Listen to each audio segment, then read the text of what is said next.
SIT ಕಚೇರಿಯಲ್ಲಿ ಮನಕಲಕುವ ದೃಶ್ಯ. ಅಕ್ಕಪಕ್ಕದ ಸೆಲ್ನಲ್ಲಿ ಇದ್ದರೂ ಮುಖ ನೋಡಲಾಗದ ತಾಯಿ ಮಗ.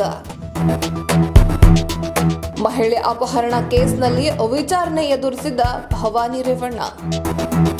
ಹೈಕೋರ್ಟ್ನಿಂದ ಮಧ್ಯಂತರ ಜಾಮೀನನ್ನ ಪಡೆದ ನಂತರ ಭವಾನಿ ರೇವಣ್ಣ ಅವರು ಎಸ್ಐಟಿ ಕಚೇರಿಗೆ ಹೋಗಿ ವಿಚಾರಣೆಯನ್ನ ಎದುರಿಸಿದ್ದಾರೆ. ಇನ್ನು ಅಕ್ಕಪಕ್ಕದ ಸೆಲ್ನಲ್ಲಿ ತಾಯಿ ಮಗ ಇದ್ದರೂ ಕೂಡ ಒಬ್ಬರ ಮುಖವನ್ನ ಮತ್ತೊಬ್ಬರು ನೋಡಲಾಗದಂತಹ ಅನಿವಾರ್ಯ ಪರಿಸ್ಥಿತಿ ಇತ್ತು.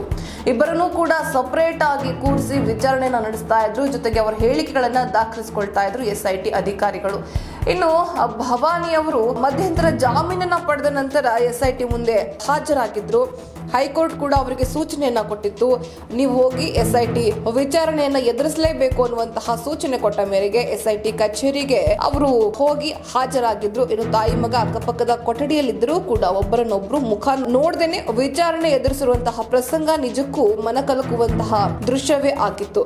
ಇನ್ನು ಅತ್ಯಾಚಾರ ಪ್ರಕರಣದಲ್ಲಿ ಆರೋಪಿಯಾಗಿರುವ ಪ್ರಜ್ವಲ್ ರೇವಣ್ಣ ಅವರ ತಾಯಿ ಭವಾನಿ ರೇವಣ್ಣ ಶುಕ್ರವಾರವಷ್ಟೇ ಎಸ್ಐಟಿ ವಿಚಾರಣೆಯನ್ನ ಎದುರಿಸಿದ್ರು. ಕೆಆರ್ ನಗರದ ಸಂತ್ರಸ್ತೆಯ ಅಪಹರಣ ಪ್ರಕರಣದಲ್ಲಿ ಭವಾನಿ ರೇವಣ್ಣ ಅವರಿಗೆ ಶುಕ್ರವಾರ ಹೈಕೋರ್ಟ್ ಮಧ್ಯಂತರ ಜಾಮೀನು ಮಂಜೂರು ಮಾಡಿತ್ತು.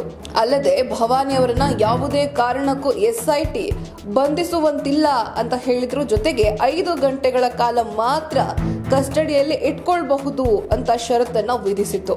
ಈ ಹಿನ್ನೆಲೆ ಎಸ್ಐಟಿ ಕಚೇರಿಗೆ ವಕೀಲರೊಂದಿಗೆ ಖುದ್ದು ತೆರಳಿದ್ದ ಭವಾನಿ ರೇವಣ್ಣ ತಾವು ವಿಚಾರಣೆ ಎದುರಿಸಿದ ಪಕ್ಕದ ಸೆಲ್ನಲ್ಲಿಯೇ ಮಗ ಪ್ರಜ್ವಲ್ ಕೂಡ ಇದ್ರು. ನೋಡ್ಲಾಗದಂತಹ ಪರಿಸ್ಥಿತಿ. ತಮ್ಮ ಮನಸ್ಸನ್ನ ಗಟ್ಟಿ ಮಾಡಿಕೊಂಡು ಅವರು ಆಚೆ ಬಂದಿದ್ದಾರೆ. ಸತತ 1.5 ತಿಂಗಳಿನಿಂದಲೂ ಕೂಡ ಮಗನ ಮುಖ ನೋಡದ ಭವಾನಿ ರೇವಣ್ಣ ಅವರು ಎಸ್ಐಟಿ ವಿಚಾರಣೆ ಮುಗಿಸಿ ಸೀದಾ ಹೊರ ನಡೆದಿದ್ದಾರೆ. ಭವಾನಿ ಹಾಗೂ ಪ್ರಜ್ವಲ್ ಇಬ್ಬರನ್ನೂ ಕೂಡ ಪ್ರತ್ಯೇಕವಾಗಿ ವಿಚಾರಣೆ ನಡೆಸಿ ಎಸ್ಐಟಿ ಹೇಳಿಕೆಗಳನ್ನ ದಾಖಲಿಸಿಕೊಂಡಿದೆ.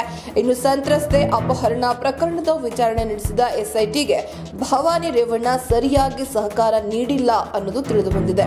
ಕೇವಲ ಹಾರಿಕೆ ಉತ್ತರಗಳನ್ನ ನೀಡಿ ಹೊರಬಂದಿದ್ದಾರೆ ಭವಾನಿ ಅವರು ಅನ್ನುವಂತಹ ಮಾಹಿತಿ ಎಸ್ಐಟಿ ಮೂಲಗಳು ತಿಳಿಸಿವೆ.